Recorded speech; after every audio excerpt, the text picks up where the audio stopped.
अस्सलामुअलैकुम वरहमतुल्लाहि वबरकातुहू। नाजरीन, मैं आपका होस्ट शाहिद महमूद ख़ान और आपके पसंदीदा प्रोग्राम सोशल राउंडअप के साथ दोबारा हाजिर खिदमत है। और हमारे साथ मौजूद है चेयरमैन अवाम इंटरनेशनल न्यूज़ ग्रुप के सैयद आसिफ अली हमदानी साहब। बहुत तेज़ी के साथ बदलती हुई सियासी सूरत हाल जो कि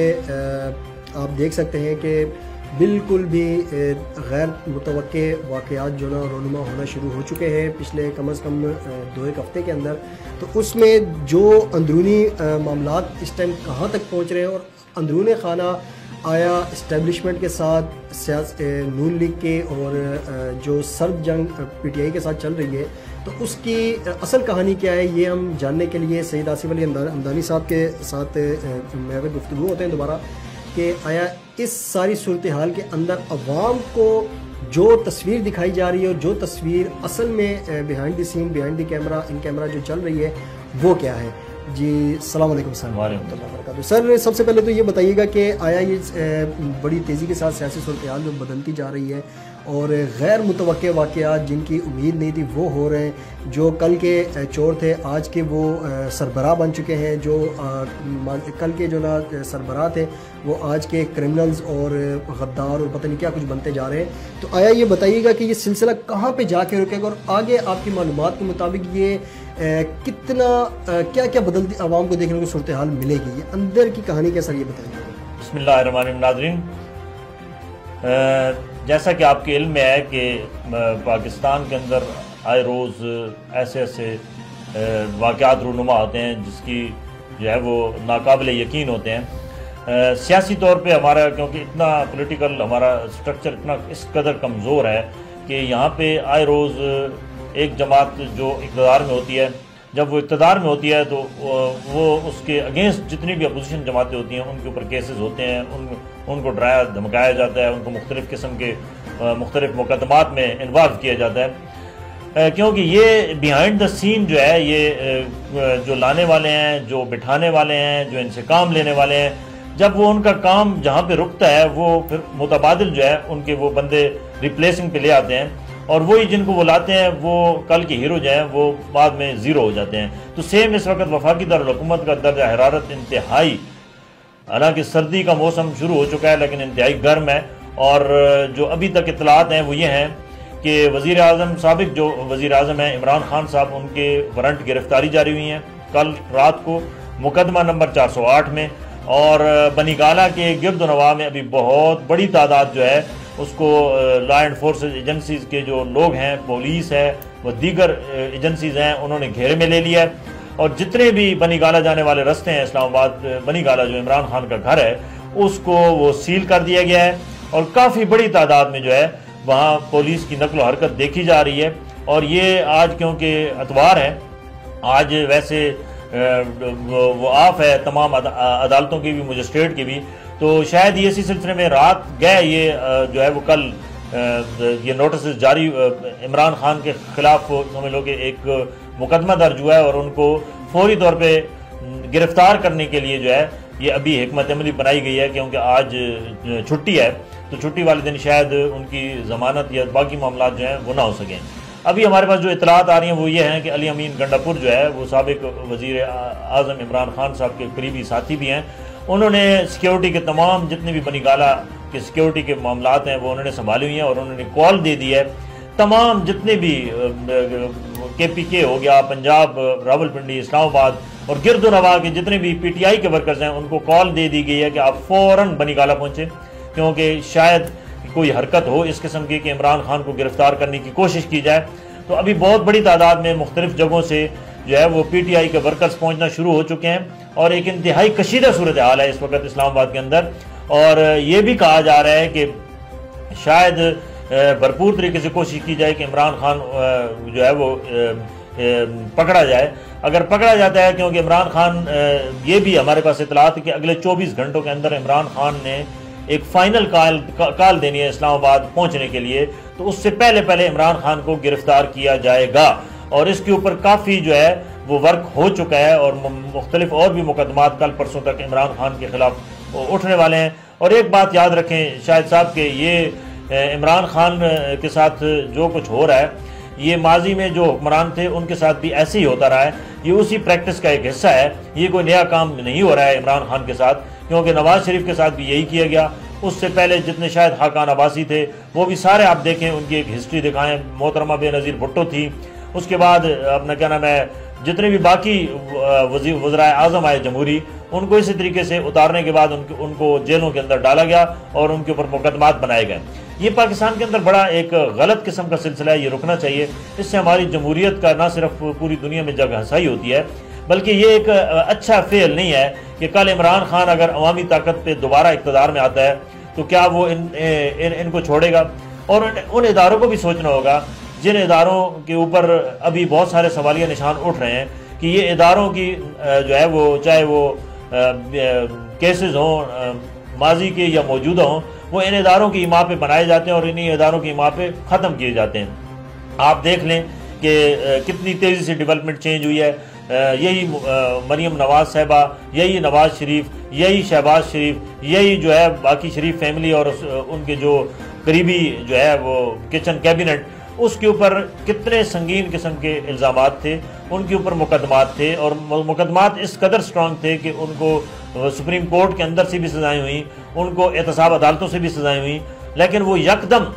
जब मामलात पलटे तो वो रातों रात तमाम सज़ाएँ भी माफ़ हो गई और मरीम नवाज जो है वो आपको अगले चंद रोज़ में बाहर जाती हुई नज़र मुझे आ रही है। वो सारा पूरा पाकिस्तान देखेगा कि मरीम बरतानिया चली जाएंगी। नवाज शरीफ को वापस लाने के लिए तैयारियां की जा रही हैं, उनको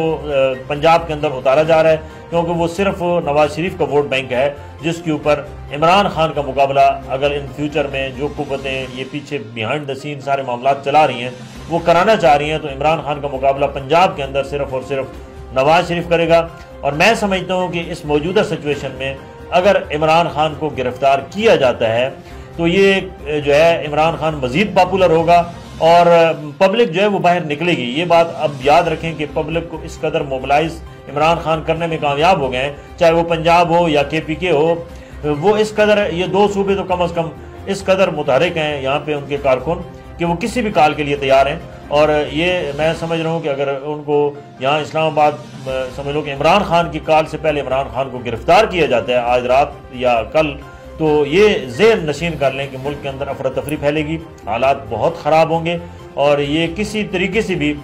जमहूरियत के इस्तेहकाम के लिए अच्छा शगुन नहीं होगा। क्योंकि ये भी एक कुछ हमारे ज़राए जो हैं वो ये बता रहे हैं कि शायद हालात इस कदर ख़राब हो जाएं कि ये सारा जो अभी सिस्टम जमहूरियत का लूला लंगड़ा चल रहा है ये लपेट दिया जाए और एक लॉन्ग टर्म के लिए कोई एक टेक्नोक्रेट की गवर्नमेंट लाई जाए। उस पर भी वर्कआउट हो रहा है और उस पर भी गौर खोज हो रहा है, लेकिन जमहूरियत का गला घुटते हुए मुझे नज़र आ रहा है, ये जमहूरियत पनपती हुई नज़र नहीं आ रही है। सर मुझे ये बताइएगा कि किस कदर आप चांसेस देखते हैं कि हमारे जो आर्मी चीफ है बाजवा साहब, उनकी एक्सटेंशन की कितनी आपकी रिपोर्ट के मुताबिक, आपकी ज़राए के मुताबिक क्या आप कहते हैं कि भाई सुनने में आ रहा है कि 1 साल मज़ीद एक्सटेंशन की जो ना मुतवक्के है, तो उस हवाले से आपकी सर क्या मालूमात है? देखें जी, पाकिस्तान में वैसे तो अनहोने काम होने हो जाते हैं और वही हमारी ब्रेकिंग न्यूज़ होती है, लेकिन आर्मी का एक अपना डिसिप्लिन और अपना एक सिस्टम है, उसके मुताबिक तो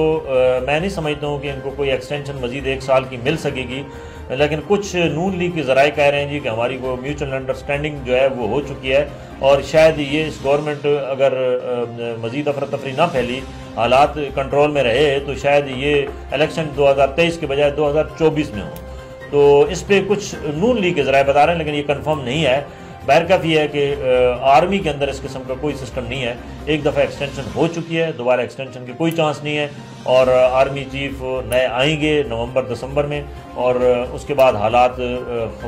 मज़ीद तब्दीली की तरफ जाएंगे। ज़ाहिर बात है अभी एक आर्मी चीफ के ऊपर भी काफ़ी लंबी डिबेट है, उसमें 4 लोग क्यू में और कौन बनेगा नया आर्मी चीफ, ये भी एक सवालिया निशान है जिस पे अभी कुछ नहीं कहा जा सकता, क्योंकि हालात तेज़ी से बदल रहे हैं और डेवलपमेंट तेज़ी से हो रही है। शायद नए आर्मी चीफ से पहले पहले कुछ और इस मुल्क के अंदर जो है वो सिस्टम आ जाए नया और उसके बाद आर्मी चीफ की तब्दीली हो। सर ये बस शॉर्ट सा बताइएगा कि पिछले 3 साल के अंदर बहुत ज़्यादा चहमगोइयाँ की गई कि पाकिस्तान के अंदर प्रेसिडेंशियल सिस्टम लाया जा रहा है, सदारती निज़ाम लाया जा रहा है, तो इस हवाले से आप कितनी एक्सपेक्टेशंस समझते हैं कि भाई फ्यूचर में जो ना ये आ सकता है, कोई इस्टेब्लिशमेंट की किसी प्लानिंग का ये हिस्सा है, पार्ट है या नहीं है अभी? बिल्कुल जी, इसमें माजी में इमरान खान की गवर्नमेंट में काफ़ी काम हुआ,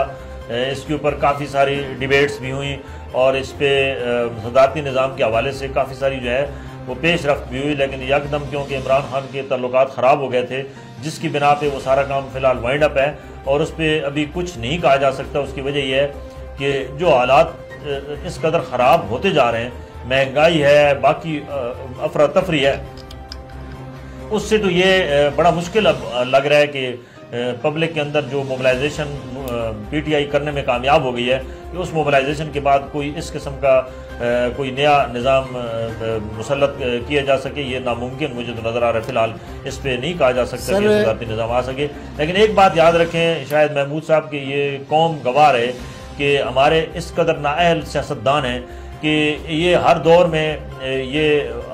इस्तेमाल हुई हैं और इस्तेमाल होते होते उन्होंने अपनी तबाही के साथ साथ इस मुल्क की भी तबाही की है, इस सिस्टम की भी तबाही की है। और अगर ये मज़ीद इस्तेमाल होते रहे, अगर एक पार्टी हुई, फिर उसके बाद दूसरी पार्टी हुई, फिर उसके बाद तीसरी पार्टी हुई, फिर उसके बाद चौथी पार्टी हुई, तो ये बात याद रखें कि कभी भी यहाँ जमहूरियत कामयाब नहीं होगी। और इसके बाद यही आखिरी हल है कि इस मुल्क के अंदर कोई सदारती निज़ाम लाया जाए और ये जमहूरी जो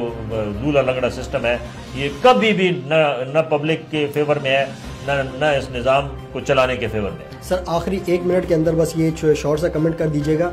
कि कल का चोर, कल का डाकू, कल का मनी लॉन्डर आज का वज़ीर ख़जाना बन गया और आते साथ ही जो चमत्कार होना शुरू हो गया है कि भाई डॉलर की कीमत भी ग्रेजुअली जो है नीचे आना शुरू हो गई है। और इसके अलावा जनाब ये अभी रिसेंटली कल रात को इन्होंने 12 रुपये कौम के ऊपर एहसान किया है पेट्रोल नीचे करके। तो आप क्या समझते हैं ये सिर्फ इसहाक डार साहब की वजह से ये सारे चमत्कार हुए या इन्होंने होल्ड किए हुए थे सारे सिस्टम को, ये कर सकते थे लेकिन इन्होंने किया नहीं? इसको बेसिकली अब ज़ाहिरी बात है इस वक्त नून लीग को जो सबसे बड़ा पब्लिक के अंदर फेस करना पड़ रहा है वो है बढ़ती हुई महंगाई, जिसमें आपके बिजली के बिल्स हैं, जिसमें पेट्रोलियम मसनूआत हैं, जिसमें बाकी खाने पीने की अशिया हैं। तो इलेक्शन बिल्कुल, क्योंकि अभी अगले साल होने हैं इलेक्शन का शेड्यूल होना है और सारे मामलात हैं, तो नून लीग अपना जो इस वक्त उसका एक किस्म का फेस जो है वो काफ़ी कमज़ोर हो चुका है। उसको बेहतर करने के लिए ये इसहाक डार को लाया गया और इसहाक डार के अंदर ये कमाल है कि वो डॉलर को भी कंट्रोल कर लेता है, क्योंकि उसके पास बहुत सारी टेक्निक्स हैं। जो स्किल इसहाक डार के पास है वो शायद मेरे ख्याल में पाकिस्तान में किसी के पास भी नहीं है। वो होल्ड भी कर सकता है, डॉलर को नीचे ला के उसको होल्ड ऑन भी कर सकता है। और इसी तरीके से क्योंकि पेट्रोलियम मसनूआत तो ये कोई एहसान नहीं है इस कौम के ऊपर, क्योंकि इस वक्त आलमी मंडी में पेट्रोल जो है वो 70 बैरल पे पहुंच चुका है और ये जो हमारे पास कीमत है 234 रुपये जो पहले था, आज उसमें 12 रुपये की कमी हुई है। तो इसका मतलब है कि 222 पे पहुँच गया है। तो इसमें समझ लो कि कोई हुकूमत का कमाल नहीं है। ये आलमी सतह पे पेट्रोल उस वक्त जब ये 234 का था तो उस वक्त 105 डॉलर का बैरल था और इस वक्त $70 का बैरल हो चुका है। तो ये कोई कमाल नहीं है, इनको तो बहुत बड़ा रिलैक्सेशन देना चाहिए। ये अभी बहुत कम रिलैक्सेशन है, ये पेट्रोल 160-70 से ऊपर नहीं होना चाहिए मौजूदा $70 के बैरल के हिसाब से। जी सर, बहुत शुक्रिया आपके इस तज्जिए का। उम्मीद करते हैं कि जितने हमारे नाज़रीन और सामीन होंगे हमारे इस प्रोग्राम को लाइक करेंगे और आगे शेयर भी करेंगे। अगर आपको हमारी बातों के अंदर सदाकत मिलती है और कौम की आवाज़ की तर्जुमानी मिलती है तो हमें ज़रूर जो है अप्रिशिएट कीजिएगा। और at the end of the session एक और पैगाम देते चले अवाम ग्रुप ऑफ न्यूज़पेपर की तरफ से कि भाई हमें पूरे पाकिस्तान से अपने न्यूज़पेपर के लिए नुमाइंदों की ज़रूरत है। जो भी बतौर नुमाइंदा के तौर पर सहावत के तौर पर हमसे जुड़ के काम करना चाहते हो तो वो हमें मैसेंजर के ऊपर जनाब लाजमी टेक्स्ट करें, तो हम इंशाल्लाह उनके कवायद को जमा करके उनको अपनी टीम का हिस्सा बनाएंगे। आज तक के लिए इतना काफ़ी है। मिलते हैं न्यू प्रोग्राम और न्यू ब्रेकिंग न्यूज़ के साथ। बहुत शुक्रिया। बस अस्सलाम वालेकुम।